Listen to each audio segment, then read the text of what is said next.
Good morning, everybody. Welcome to the Flow Show. Hope you're all doing fine and dandy this fine morning. Morning, Kate. How are you, mate? Ryan, everybody, good morning. We are ready, are we? Just about, I think. Ready to rock and roll. Should be anyway. We've got some good old action going on in dollar yen at the moment, so we're going to keep an eye on that and just explain what's been going on in the latest headlines. We'll kick off with a little bit of data over in Japan overnight. Let's get rid of all that crap. Services PPI over there in Japan up 2.1%. Bank of Japan core CPI up, beating expectations 3.3%, but matching last month. So still sticky. Services prices is something that a lot of central banks are looking at as the big driver of inflation at the moment. Well, definitely more so than manufacturing, considering that's down in the dumps. But as you can see there, no relenting in the price pressures over in Japan.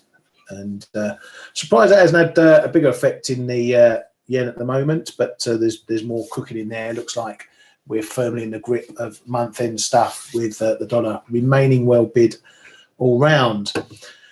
We've had Suzuki popping up a couple of times overnight, reiterating he's in communication with foreign authorities on FX and closely watching FX moves with a great sense of urgency.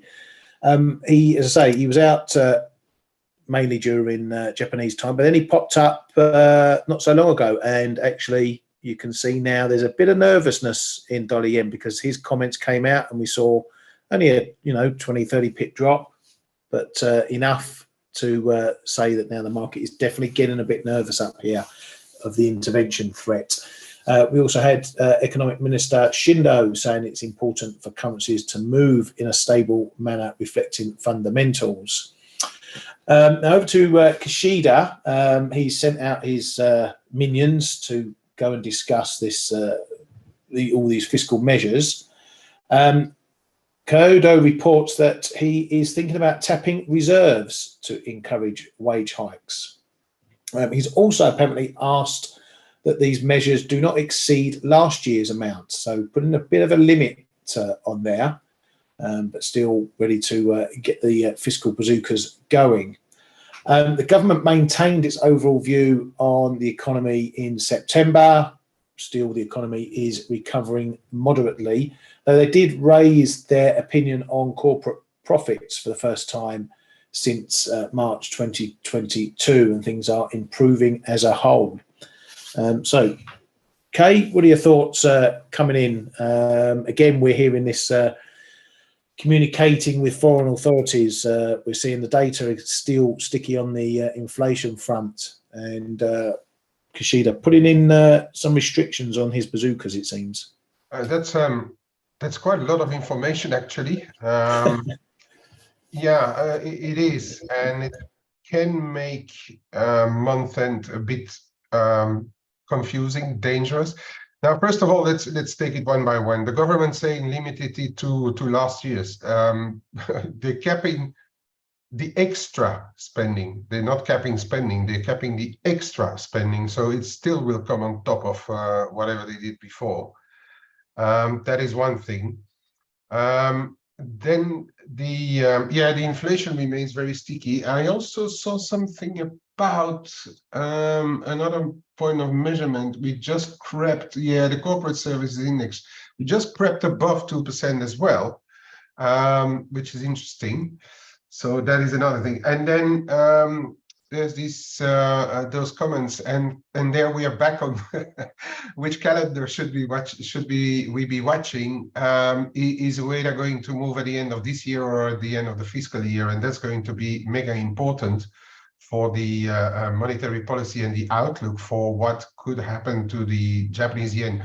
And then we have Suzuki. It's undeniable that now they are seemingly looking at that trade weighted index or NEER rather than the speed of the move. So that's a bit of a change, and we need to adapt to that as well.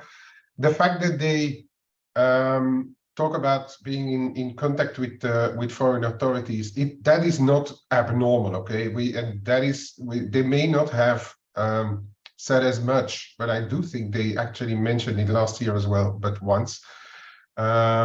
They are in contact because they need some kind of green light, which they got, by the way, from Yellen to start to sell dollar yen, for instance. But they're also watching at this, the one that you're showing there, the near and the TWI, which is below levels where they intervened last year. So I think we need to adapt what we are watching as well, which is the speed rather than the level. We are going to have to watch levels as well.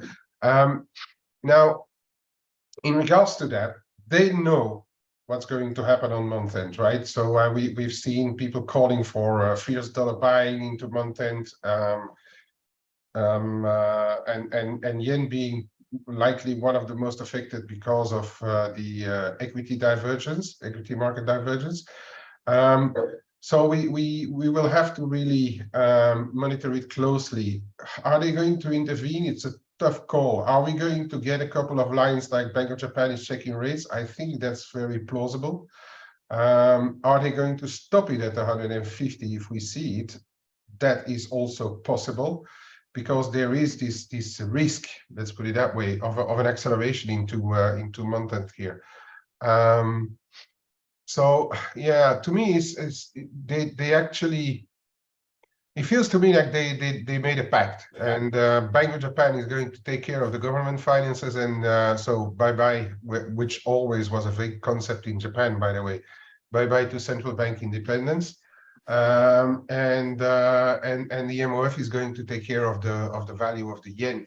So that's how I look at it. But we need and really, I think it's relatively important that the market knows, and we know that they are really closely watching it. I mean, you wouldn't come out every day with the dollar yen being, so we had last Friday, so in 3 sessions being up, let's say 100, 150 points, that would normally not alarm them. But I think now the level of this DWI is getting really important.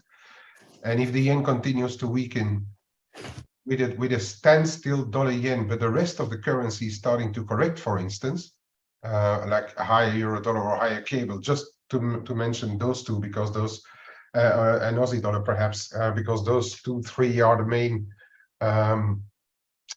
currencies in those indices. Then I think we might actually be close to them trying to stop the rot in yen for now.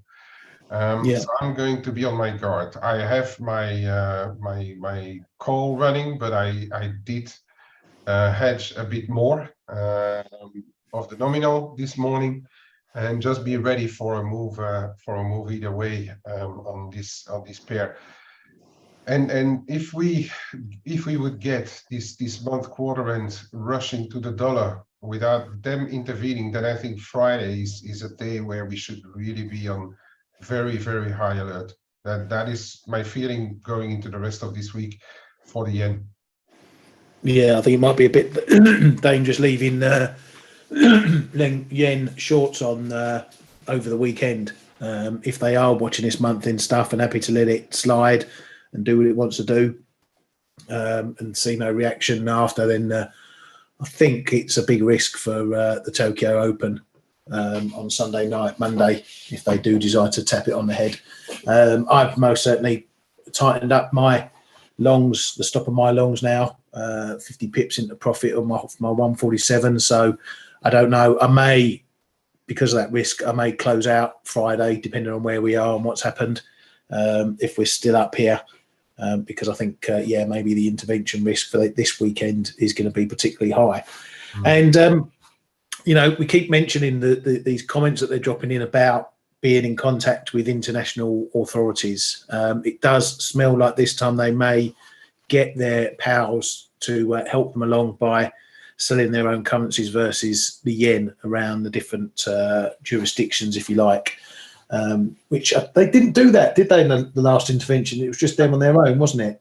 Yeah, the last ones, I reckon they were on their own, although if I recall well, the last leg they did it on an early afternoon our time, if I recall correctly, or at least one of the legs. Yeah. They did it around in the afternoon, so they may have had a little help. They will, but if they would have had, I guess that after the fact, other central banks will likely report it. Yeah. That is, I think, in somewhere in the rules, that they say if they intervene on behalf of other central banks, that they kind of report it somewhere. They did in the past anyway. Now, are they still going to do it? I don't know. But we have to be clear here. We are not giving any investment advice to any of our viewers. We are just talking about what we think is the most logic thing to do here. But having said that, I think it is wise. Even if I think the end game in the very long term is going to be for a much lower yen, I think if you look at it on the short term, and the long term, I mean several years, okay? In the short term, like what's going to happen for the next coming days, it's just wise to take it into account what they are saying, because they are talking very frequently. That we have to take that into account, yeah. Yeah, this is just us, highlighting the risk, and that the risk might be greater for intervention this time in terms of effect than it was last time. The Bank of Japan going on their own, but this time if the ECB, the Fed, BIS, SNB, whoever pop up alongside them to intervene, it's going to have a much bigger impact on the market. And you've also got to understand the follow-through knock-on effects from that. In that these central banks, they may sell their own currencies versus the yen, but they will be getting out of those sales pretty quickly, diversifying into other currencies, because they're not going to be net sellers of their own currency. So, don't be thinking that just because euro yen gets smacked, this is the example Kay used in the room, that euro dollar will get smacked alongside it. That may not be the case. It may follow initially, but then suddenly might find a bid if all the agent banks and whatever are then getting out of euro yen shorts into euro dollar. So we're just highlighting that there's a greater risk of a wider effect from this potential intervention should it happen. And you need to be aware of that. You need to be aware going into things like weekends. It's not just yen that you need to be worried about. So make sure your trades are protected. Make sure you've got, you're not sitting there with no stops because you think you don't need to run a stop. You need to be very careful. We are highlighting the risks of losing money in this, let alone making money. If you make money, fine and dandy, but we don't want to see people losing money on this. So just be aware of that. But anyway, moving on. ECB wafflers have been up and about. ECB's Lagarde was in EU Parliament saying that recent indicators point to further weakness in the third quarter. Mainly, she reiterated the ECB's stance as per the last ECB meeting. She added that the faster the ECB reaches 2%, the less pain there is for consumers. Well, we'll see about that. ECB Schnabel said activity in the euro area is clearly moderating. There isn't yet an all clear for the inflation problem. ECB Simkus, we wouldn't rush with an answer on rate cut timing. Again, questions or topics around rate cuts. We should discuss PEPP sooner rather than later. That's in regards to halting or increasing QT. ECB's Muller says we're not expecting more rate hikes as things stand. Coming over to the US, and Fed's Goolsbee says the risk of inflation staying higher is still the bigger risk. The current path is unusual for inflation to fall like it is without unemployment rising. One view is that monetary policy takes a long time to work through the economy. Fed's Kashkari says there's still more work to do on services inflation. There's that comment on the services aspect of inflation. may need higher rates and keep them there for longer if the economy is too strong. May need to cut rates if real rates are tightening. He expects one more rate hike this year. Over to the geopolitical front. China's been out and about. They had the VP met with the EU trade chief and said we'll strengthen cooperation and coordination of macroeconomic policies, so all friendly sounding. The Nikkei reports that China, Japan and South Korea are going to meet to revive trilateral ties. So again, we keep getting these headlines where everyone seems to be making an effort, and then 5 minutes later we get opposing headlines or headlines that suggest things aren't going to go as smoothly as that. One such example is for all the US talks about joint cooperation on economic and financial measures.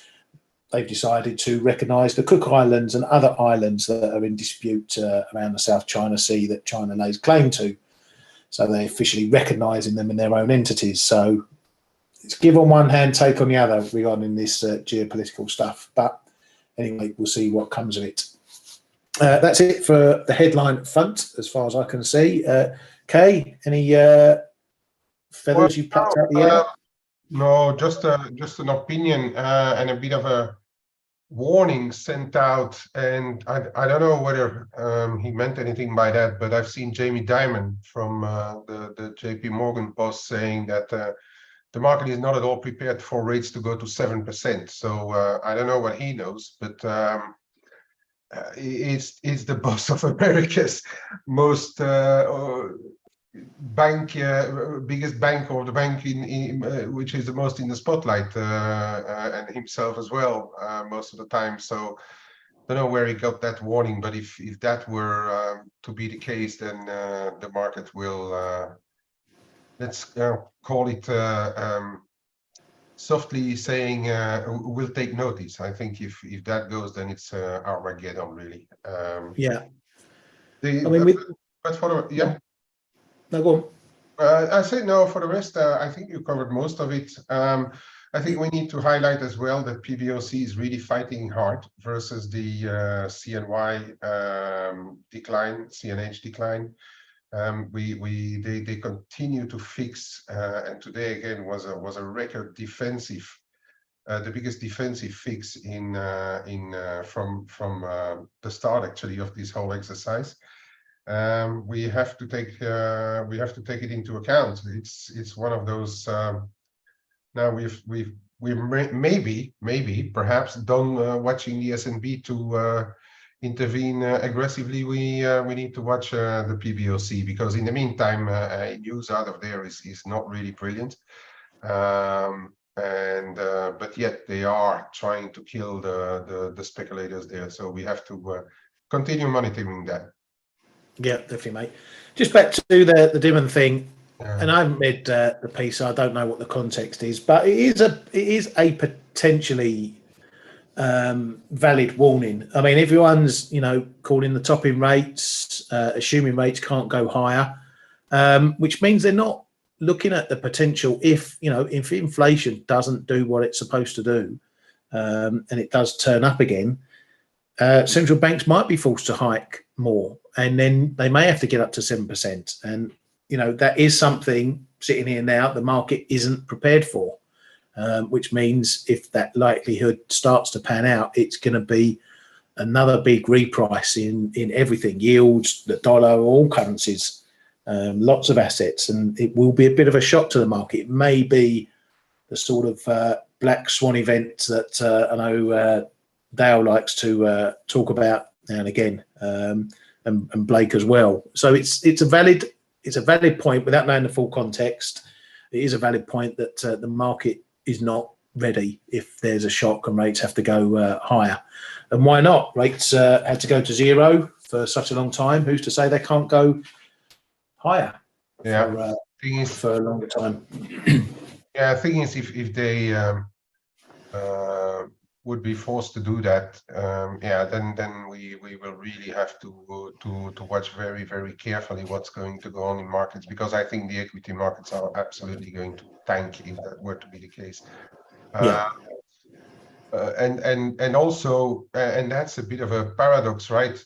What the Fed needs to see now is actually, because of the other side of their mandate is employment. Is actually seeing the unemployment rate go above 4% to counterbalance, sorry, any uptick in the inflation, and to keep them on their standstill. And I think, Diamond, the context was that he was making some parallel with what happened in the 70s, the second round inflation as well. I think it's more like comparing historical events. But yeah, I mean, it's something that we just cannot completely rule out, right? Yeah, exactly. You've got to keep these things just at the back of your mind. May not come to pass, but if you're aware of them, then forewarned is forearmed, as we like to say.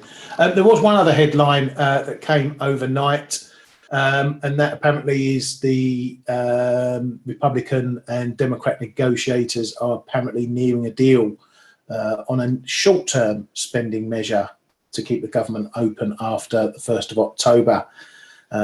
Saturday is the deadline for all this to come to pass. So it won't be a great move if it's another short-term can kick, because then I think that puts us to the end of the year, and then they will have to do all over again. I mean to have read it's only for 4 weeks or 1 month or so. Oh, it's even shorter than that, is it? Oh, blimey. That's what I kind of understood reading through it. Perhaps I misread it, but would only be for 1 month, which is actually, I think that is counterproductive.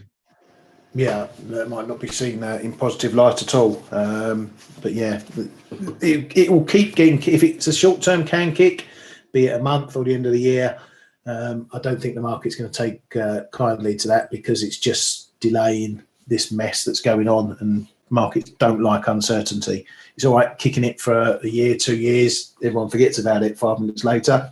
But if it's dragging on, the market usually going to start pushing the envelope, if you like, and making them sit up and take notice. But we shall see. We're going to have this all the way through the rest of this week, no doubt. Excuse me. Right. Well, let's get stuck in some prices then. As we said, we saw what happened to dollar yen. It had a break of 149. Called a cold up there, had those Suzuki comments. We kicked down below. We're struggling to get back above 149. In fact, we're not.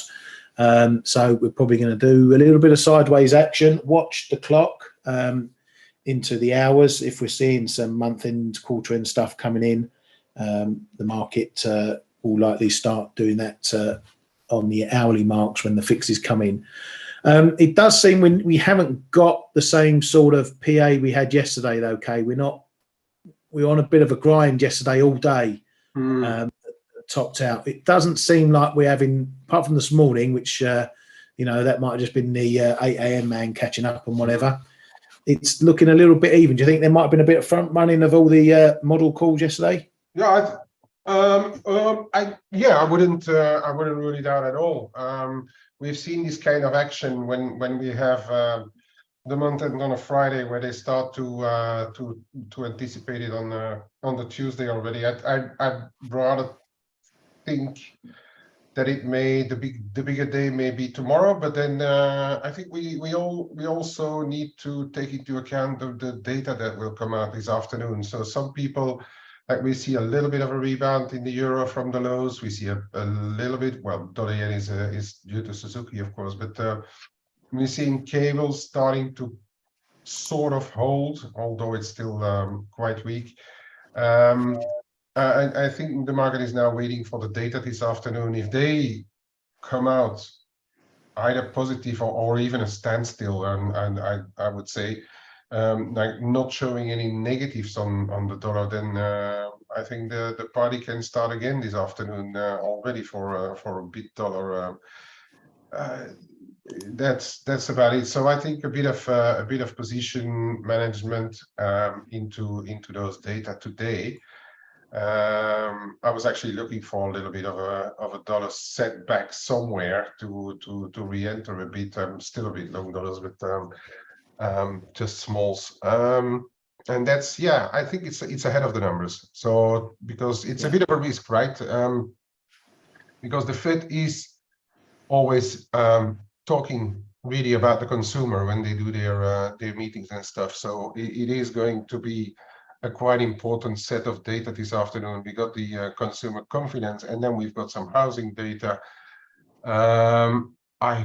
I think the Richmond is not as important as those two. So yeah, we'll have to watch the data first and then make a decision on what's going to happen into the end of the week.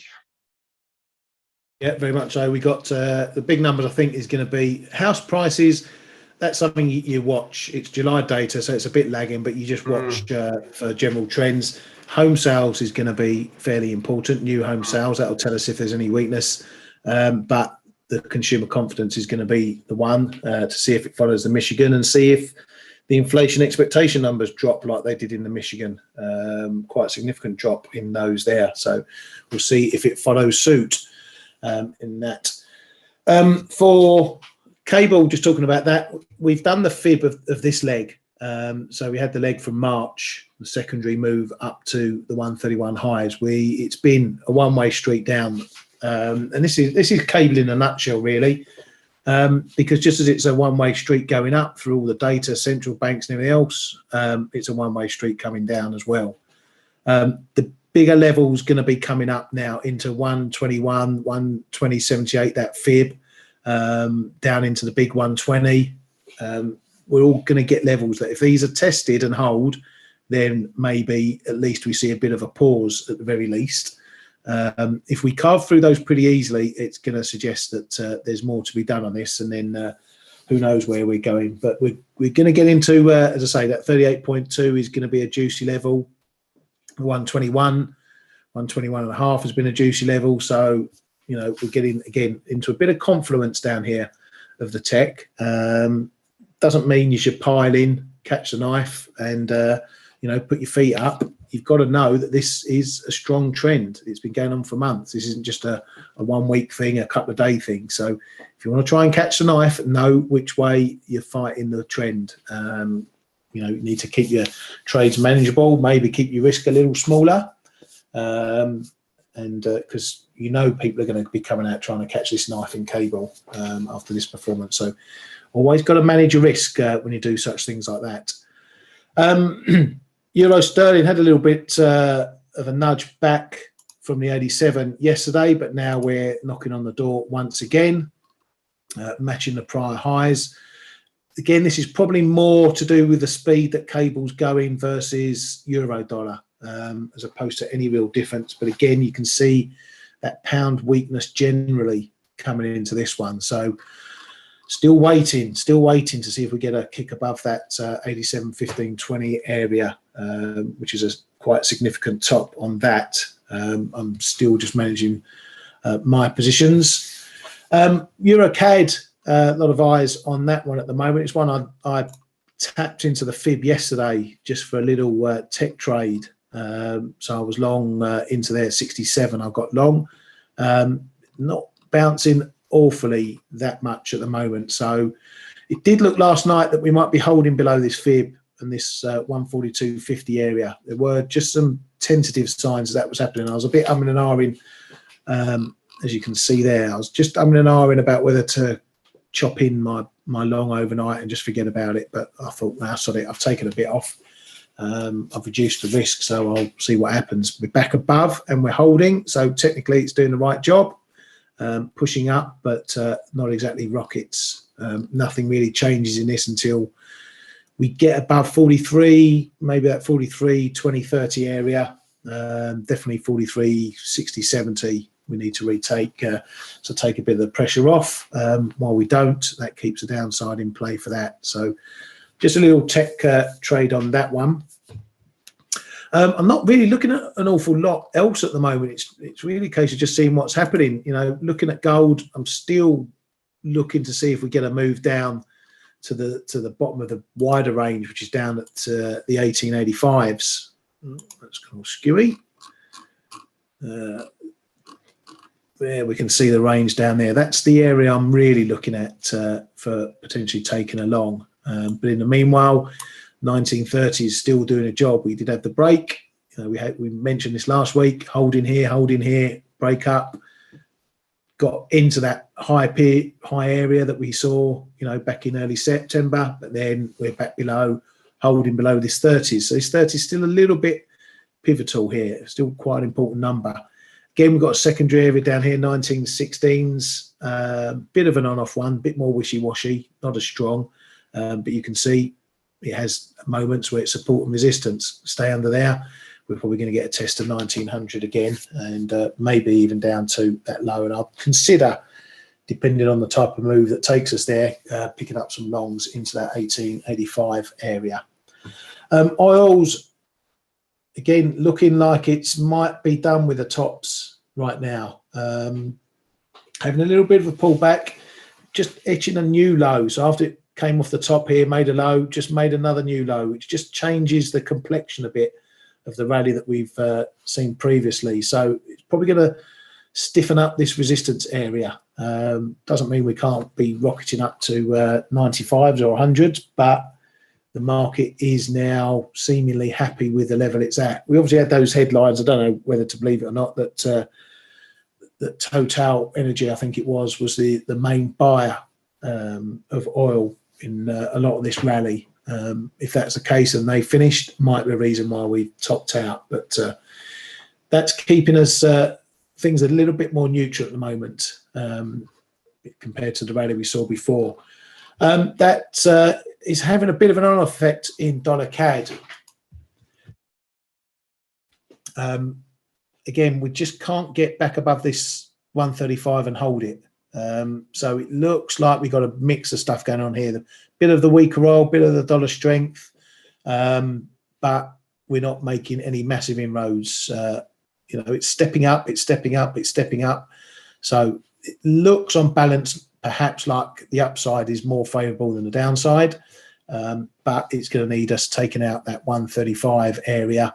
Then we've got the next level, 135.50 to take care of. But this one I'm still potentially looking at the short side if we get any juicy levels up into the 136s, purely because I think the Bank of Canada might be forced into another hike, or at least talking more strongly about one.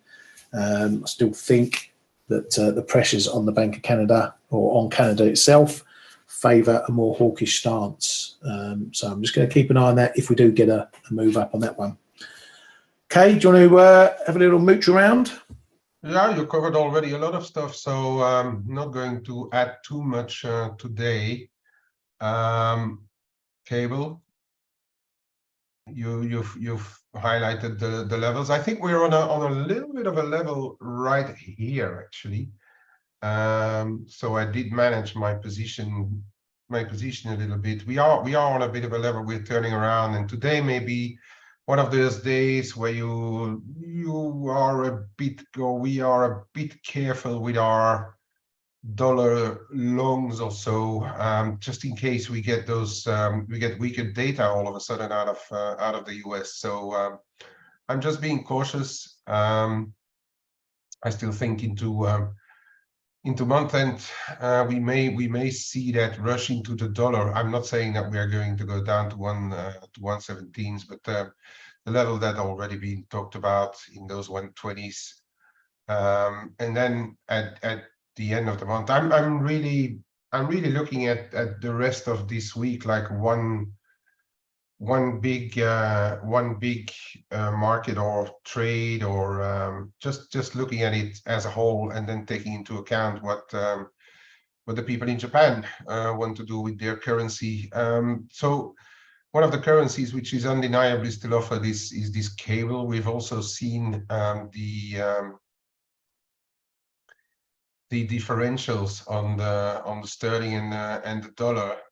We ticked just slightly up, slightly up today, but it's still remaining very weak, still remaining below prior levels, and especially still remaining into negative territory now, while where we have been in a pretty positive territory for quite a while. And look, when we did the top in the cable euro dollar, that's where these things started to turn around as well. So they are still a driver, and for as long as we're in negative territory, it's more likely that the sterling may be putting that last leg in lower. I'm speaking the conditional way here because the maybes and the stuff like that, because I don't know what's going to happen at the end of after the end of the week. I'm starting to think that if we see a big rush into dollars for the end of the week, we are going to have to be a bit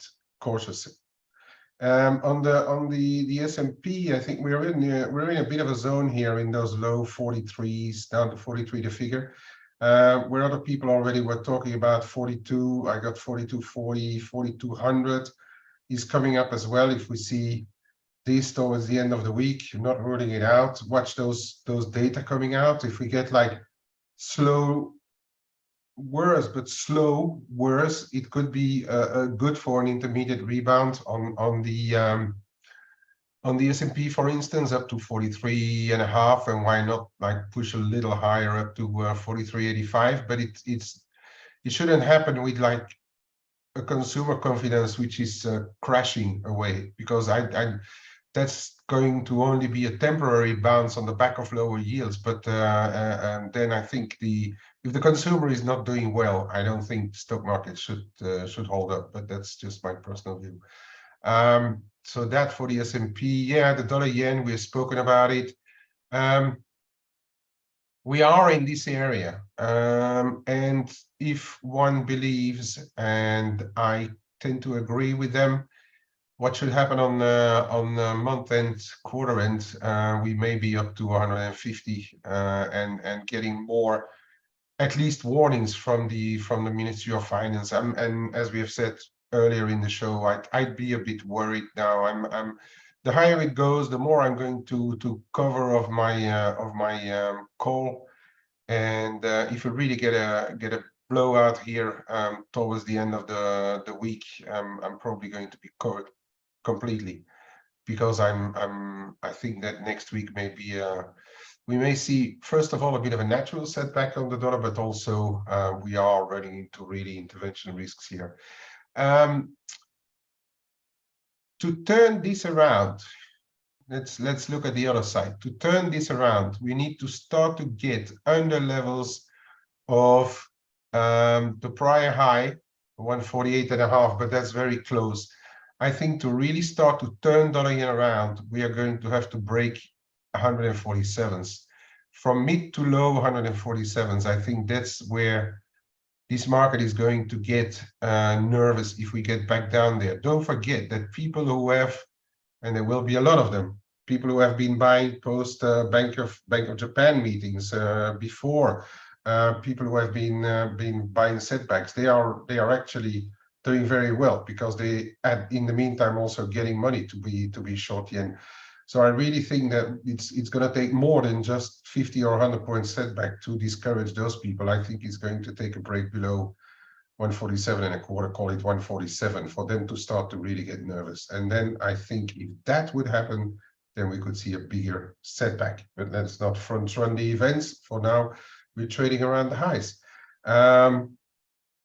If you want to look at the crosses, I've already talked about this one as well. Kiwi yen is getting into those highs again.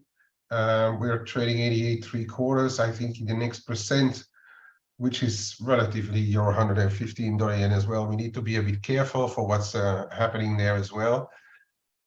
I'm, for the time being, not going to counter trade this, but I'm going to be a bit monitoring what's happening in the Kiwi, because this thing is really very strong.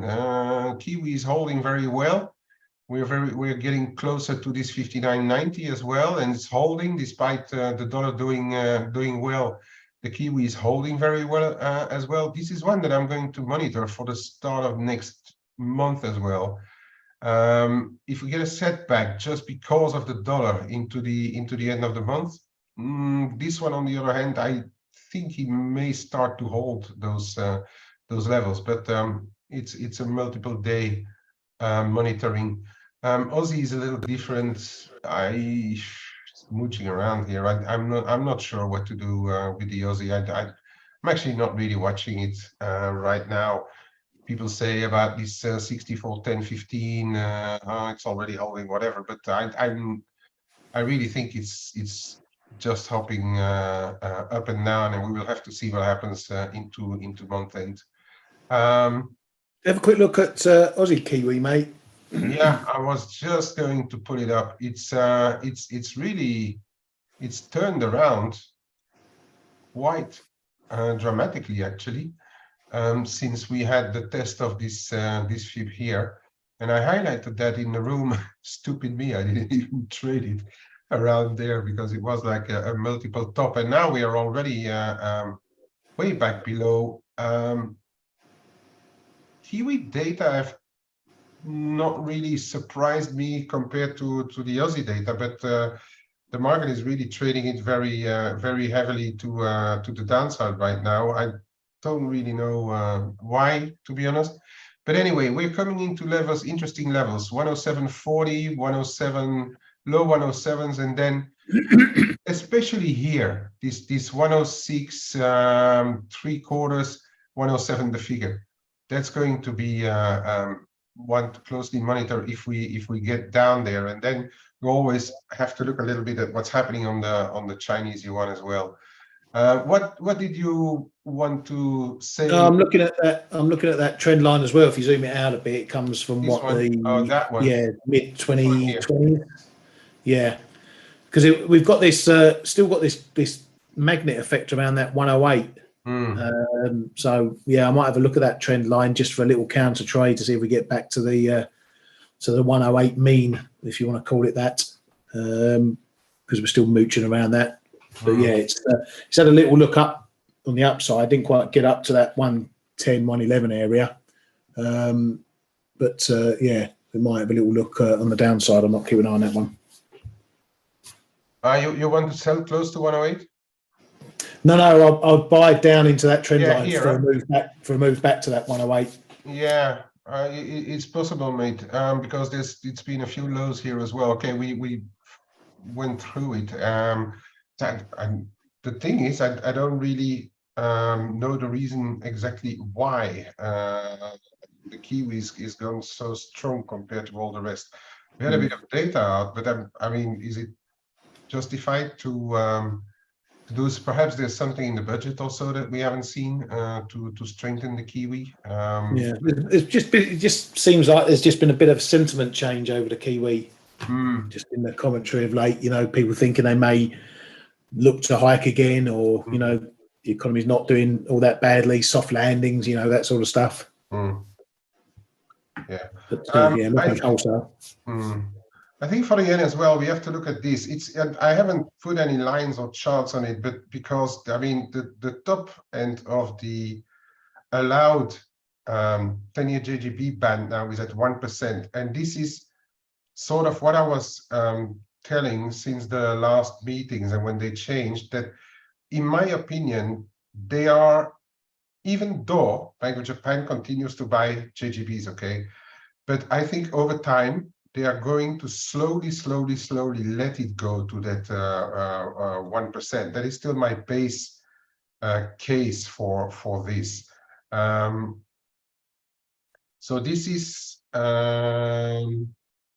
this where they widened it? No, here, July, right? End of July. So yeah, I think they will slowly let it go to the 1% mark. But if you look at where historically Japanese yields are coming from, 1% is not going to scare the crowds. If they do it on a very slow basis, unless the rest of the world falls apart, and I always need to add that, unless the rest of the world falls apart, if they go slow enough, let's say for instance it takes until April or March of next year, and as you can see, there's quite a big level here at 1% as well. It's not going to change too much for the yen, in my opinion. It's only 25 BPs. If the rest of the market, if US 10s, for instance, stay at 4.5 or are at 4.75, the yield differentials will not have done anything. If it goes slow enough, okay? If they all of a sudden say that, okay, now we are okay to let this thing go, then you will have an impact on the yen, because you will be at 1% or 120 even overnight, or so to speak, in a few sessions time. So for as long as this goes really slowly, I don't think it's going to change much of their for the yen. Yeah, Gordon, I see Gordon. Yen, Japan is insolvent if their funding costs get to 3%, but their funding costs are nowhere near 3%, right? And you can count on the Bank of Japan to not let it go to 3%. So the 20 years is around 1.5. The 30 is about 170. I think the long end can go to 2% perhaps, but I think then we are going to see them trying to stop it as well. Don't forget this government stimulus. They're really, I think, walking hand in hand with the Bank of Japan, and the Bank of Japan is just there to fund their stuff. And the one thing as well, and then I'm stopping about this yen and those debt things. Since I started to work in markets, which is more than 40 years ago, I haven't heard anything else than the debt is a problem. And we're 40 years later, the debt is still a problem. It's still the biggest problem out there. And I heard it for about 40 years. And you know, Japan is in MMT, right? Since the start of Abenomics and Kuroda coming on, they just haven't given the baby a name. Ask me whether Japan is going to get insolvent. I think I'll be well retired, and hopefully retired, or even 6 feet under before they go bust. You know, If they're insolvent, then I just think what the US is, but there isn't probably, yeah, there isn't one country, there isn't many countries that are solvent right now. Looking at the numbers game, but you know, as Kay says, we hear that story every day. They're solvent until they say otherwise. It's probably the case in hand.